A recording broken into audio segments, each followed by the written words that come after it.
El término cliché se refiere a una frase, expresión, acción o idea que ha sido usada en exceso. En este caso, cuando hablamos de mujeres cliché, pensamos en la clásica damisela en apuros irrelevante, sin desarrollo como personaje y a veces hipersexualizada. Un personaje femenino que está pensado como el ideal de mujer para el hombre, alguien cuyo fin es complementar o inspirar al protagonista masculino o a otros hombres del elenco.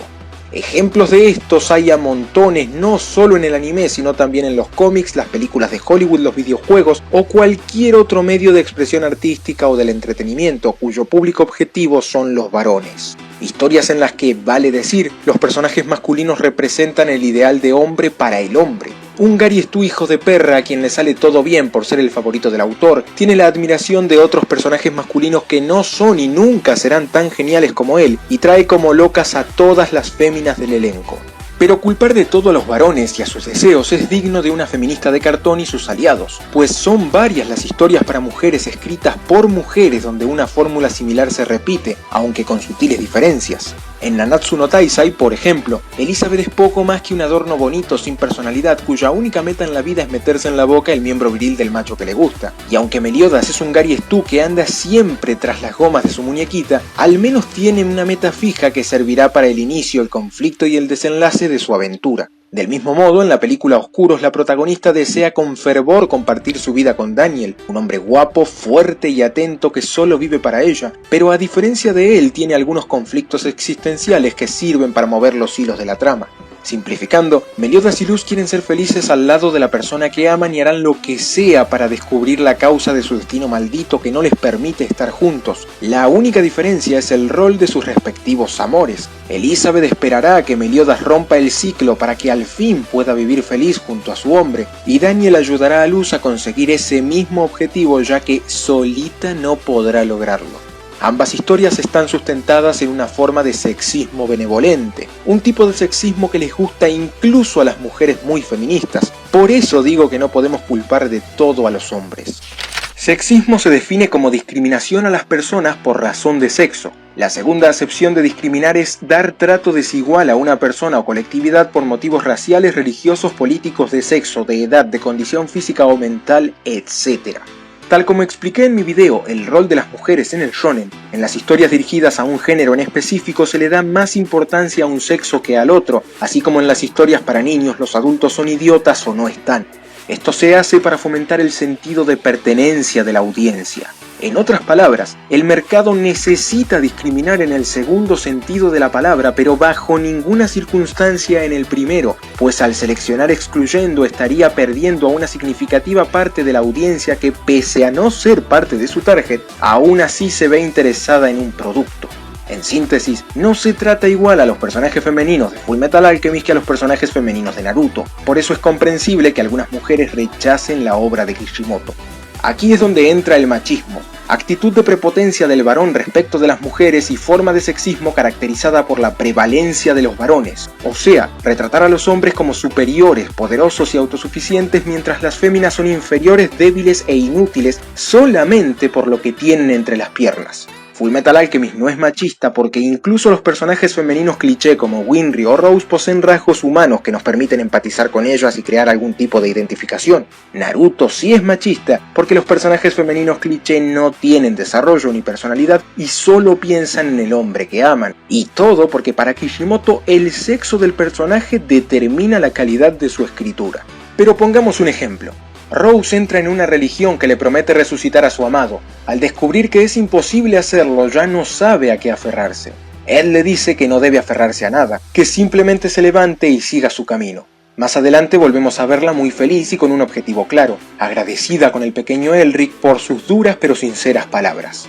Sakura siente que Sasuke es lo más importante para su vida y no está dispuesta a dejarlo ir. Al no poder convencerlo de quedarse en la aldea, Naruto le promete traerlo de vuelta, pero tampoco logra su objetivo. Es ahí cuando la Kunoichi reconoce su inutilidad y se propone mejorar con la ayuda de la Hokage. Sin embargo, echa todo su progreso por el caño cuando Sasuke reaparece en su vida. Y pese a que la despreció, la torturó psicológicamente y hasta quiso matarla, ella lo sigue amando porque cuando una mujer ama de verdad a un hombre, sus sentimientos no cambian fácilmente. ¿Ven la diferencia? El personaje de Arakawa es identificable con cualquier mujer enamorada que poco a poco supera su pérdida y sigue su vida adquiriendo experiencias y superándose más y más, como una persona real. El personaje de Kishimoto muestra un problema patológico muy serio al no dejar ir a un bastardo tóxico que no vale la pena por una idealización absurda del amor, la cual por cierto la estanca como persona. Y lo irónico es que Rose es un personaje secundario y Sakura uno principal.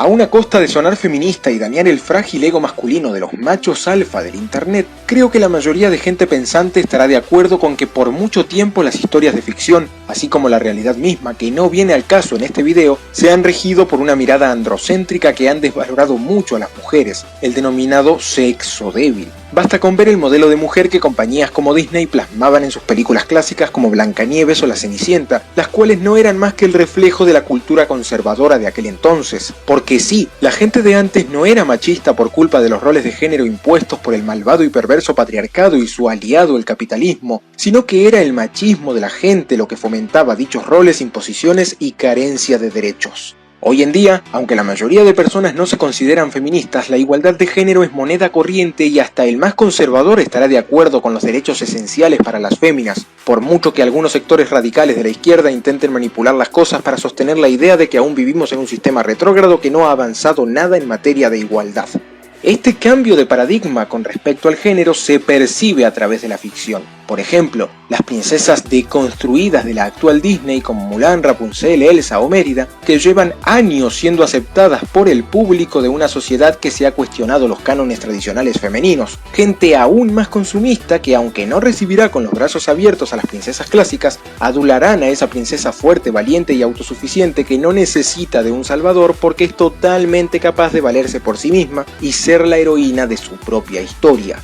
El lado positivo de los personajes femeninos que escapan de los estereotipos de género tradicionales de la feminidad, que además está decir no es algo nuevo ni mucho menos exclusivo de Disney, es que visibiliza un tipo de mujer social muchas veces ignorado, permitiendo que aquellas consumidoras cuyas conductas no encajan con la naturaleza general de las mujeres, acepten su verdadera naturaleza individual al sentirse identificadas con algún personaje femenino similares a ellas. El lado negativo son las féminas irreales que nos vende el feminismo corporativo en nombre de la corrección política. Personajes femeninos que rechazan las conductas típicamente femeninas e imitan las actitudes más tóxicas de la masculinidad, convenciendo a las consumidoras de una falsa idea de empoderamiento. Casi de forma misógina, este neomachismo feminista reivindica los ideales del machismo clásico usando lo masculino como referente de lo bueno o lo correcto, haciendo que la belleza, la sensibilidad, el amor romántico y todo lo que alguna vez se asoció con lo femenino sea considerado en cierto sentido responsable de las injusticias y la desigualdad que afectan a su género, lo cual se traduce con el calificativo alienada que se utiliza de forma despectiva para referirse a las mujeres reales que aceptan la feminidad y el desprecio por cualquier chica cliché de la ficción.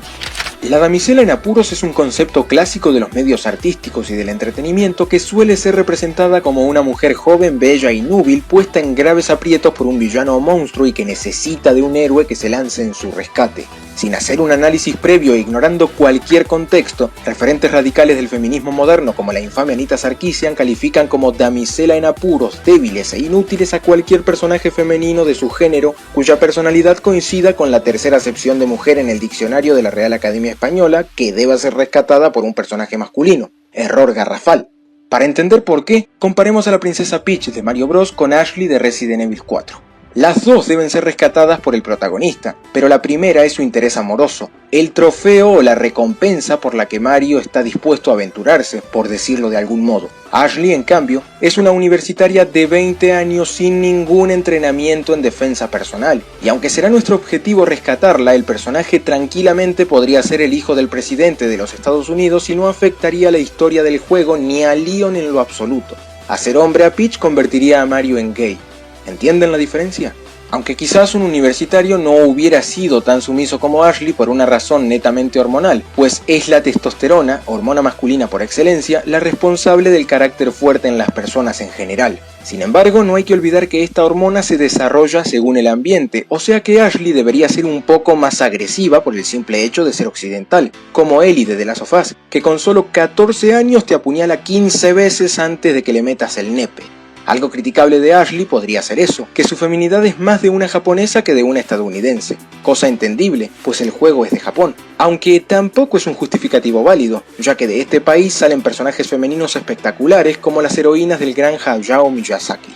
Por último, vale destacar que el concepto de damisela en apuros y su salvador pueden aplicarse correctamente y hacer una buena obra. Los mejores ejemplos de ello son Kagome e Inuyasha de Rumiko Takahashi, porque aunque sus actitudes responden al cliché de feminidad y masculinidad respectivamente, el rol de ambos personajes se justifica por algo más que su condición. Kagome es una joven sensible y en cierto sentido frágil que está enamorada del protagonista, pero tiene una personalidad realista como la de alguien real, por no decir que es un personaje fundamental para la obra, pues es el único de los principales que puede percibir los fragmentos de la perla Rikon.